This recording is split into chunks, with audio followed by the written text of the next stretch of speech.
Happy Friday, WyoFile readers. This is WyoFile reporter Andrew Graham coming to you at the end of a long week that does not seem to want to end. Earlier, at the start of the week, we had word that Senator Mike Lee of Utah was likely to introduce language into the One Big Beautiful Bill, the giant budget bill that has passed the House and is being worked on in the Senate.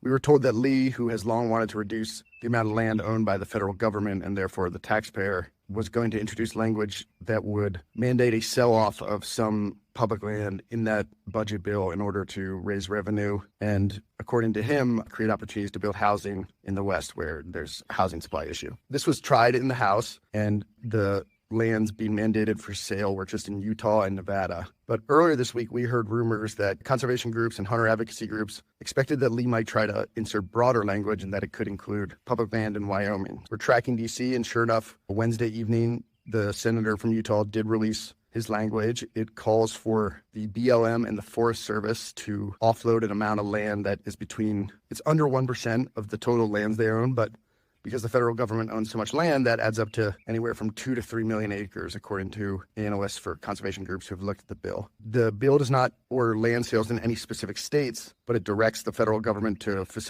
make those land sales out of 11 western states, and it does include Wyoming. The notable exception was Montana, and the reason Montana was not in the bill, most observers of this say, is because their lawmakers have been opponents. Primarily, Representative Ryan Zinke, the former Interior Secretary in the first Trump administration, have been staunchly opposed to the sale of public lands. So the language does not require a land sale in Wyoming, but it leaves the door open to that. The lands considered for sale exempt the big iconic things like national parks, national monuments, wild and scenic rivers, those types of things. Unlike Montana's lawmakers, Wyoming's have not proven as resistant to the idea of selling public lands. Representative Hageman voted for the language in the House that would have done this. Senator Cynthia Lummis and John Brasso have not made public statements on Lee's language, but they have in the past. They've voted against Democrat efforts to block the sale of public lands. So we'll see where this goes from here. This is an issue we'll be watching closely as it's of huge significance, not just to Wyoming, but to the entire West. So thanks for reading and keep following along as we continue to cover this pretty rapid and crazy news cycle.